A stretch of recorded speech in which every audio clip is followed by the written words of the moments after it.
Okay, this is part 3. I'm going to finish the full differential diagnosis explanation of other conditions that I've been diagnosed with. So I've got a positive pyrrole disorder, a positive for an endocrine disorder, low testosterone, otherwise known as hypogonadotropism, which is probably due to taking Roaccutane several years ago. I've got low-grade mercury and aluminium poisoning. Then I've got these photos. This is classical Bartonella symptoms photos. You've got the streak rash on my underarms and arms, and a red pinprick rash on my forearms and both arms that goes almost down to my wrists. I first noticed a red pinprick rash on my arm when I was 14. I'm IgG negative for Borrelia, but I'm IgM positive. I had a past infection. However, all this is secondary according to Dr. to Bartonella henselae, otherwise known as cat scratch fever. According to Dr. all this comes secondary to this test because Bartonella henselae has a 75% false negative rate, and I have the two hallmark symptoms of Bartonella: the streak rash photos taken in 2016 to 2017, and a red pinprick rash on my upper arm that goes down to my lower arms. The photos are from 2019. Why is this related to Lyme disease? Well, Lyme disease is a front for the battle for infectious diseases, such as many of the co-infections of Borrelia to be recognized in general and mental illness. It's a discussion that leads to not a discussion, and the controversy surrounding co-infections hinges on the argument whether Lyme disease exists in Australia or not. So I'm going to give a short introduction to Lyme disease. What is it? It's a syndrome that occurs from Borrelia infection, which is a spiraceae bacteria. It is caused by the bacteria producing toxins that hit the bloodstream and in organs, including the brain. Typically it causes a variety of symptoms like flu-like symptoms and fatigue. Here's the 3 main strains of Borrelia and where they come from, followed by a dark field microscopy photo of some Borrelia spiraceae.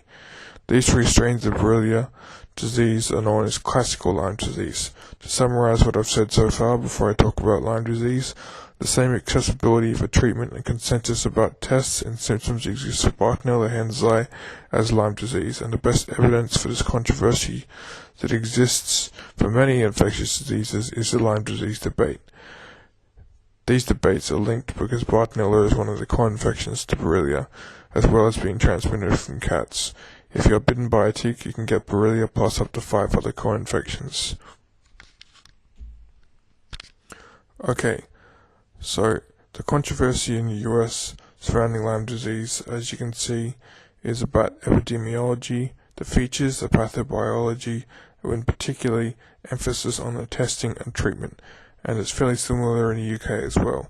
The main point of contention that both these countries have in common is that the mainstream medical community, which I'm going to call the establishment health authorities, argue that the Borrelia infection doesn't persist longer than a 2 to 4 week antibiotic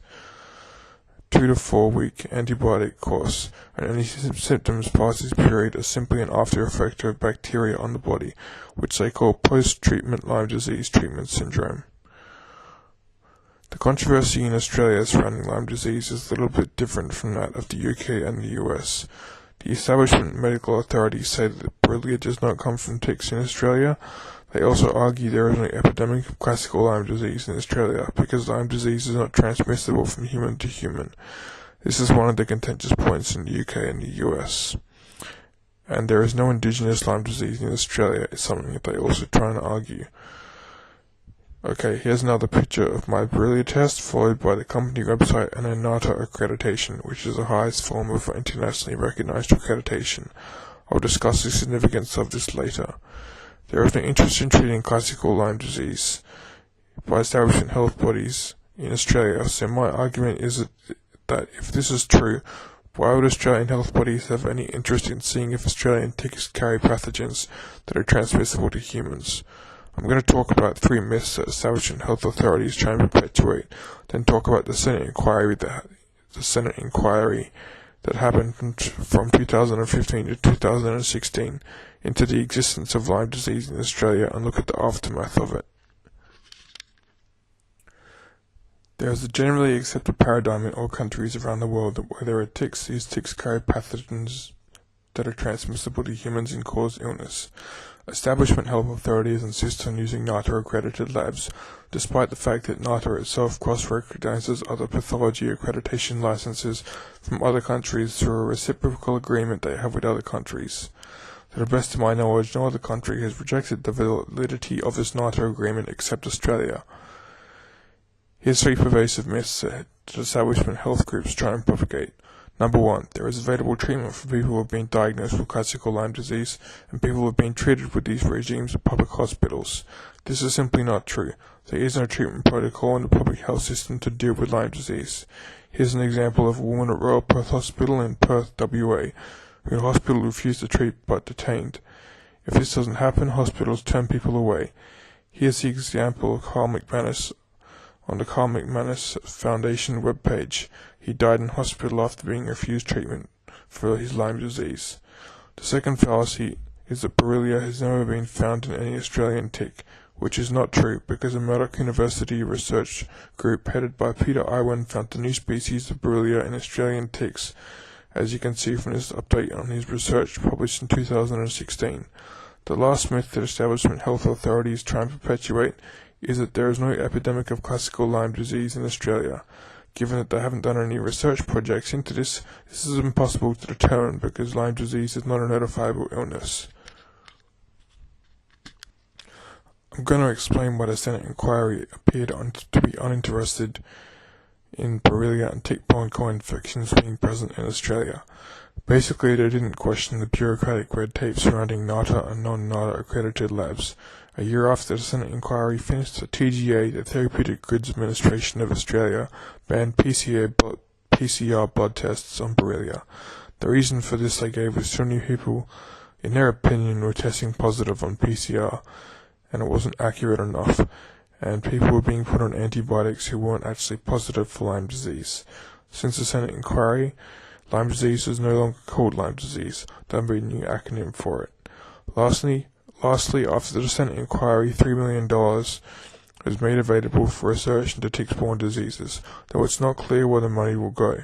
It could go towards another project like this one, which tested for classical Lyme disease in 12,000 New South Wales ticks, but didn't test for the Australian strain of Borrelia or any co-infections of any sort. Here is a website, Medical Republic, where someone is slandering Dr. after his talks at the Senate inquiry. Before you talk about conflicts of interest in medicine, you might want to check the website you're posting on, as this website has content that is only accessible to doctors and professionals working in the pharmaceutical marketing sector. Ad hominem is a media strategy used by establishment health groups. It essentially means that if you can't prove someone wrong, try and discredit their argument. I had to pull this explanation off Wikipedia because it provided a very good example. In this case in particular, it's looking at the types of testing assays that Lyme disease doctors in Australia use for Borrelia, as I mentioned earlier. The second media strategy that establishment Lyme disease groups rely on is Occam's razor, or dumbed-down explanations. They dumb down the Lyme disease controversy to the level of an ongoing medical debate, insisting that medical controversies exist in many areas of medicine and take time to work out, whereas Lyme disease in Australia is a political debate, not a medical one. There are 6 different reasons why the Australian government and health bodies are not interested in recognition and treatment of Lyme disease. Firstly, there is poor prognosis for some people. Treatment can take some time before they get better. The second reason is the treatment complications that occur with Lyme disease and its co-infections. When antibiotics attack bacteria responsible for an infection, they destroy the red or white blood cells that the pathogen is hiding in. This is called apoptosis, and releases toxins from the pathogen into the bloodstream and the organs, including the brain, faster than the body can get rid of them, and is called the Gill-Herxheimer reaction. This can give some people dangerous seizures or cause mental symptoms that cause them to be a threat to themselves or others, particularly in Bartonella and Babesia. A good way of explaining this is what's referred to in philosophy as the trolley problem. So up the top you have a train heading towards 5 people. You can change the track so it only hits one person instead of 5.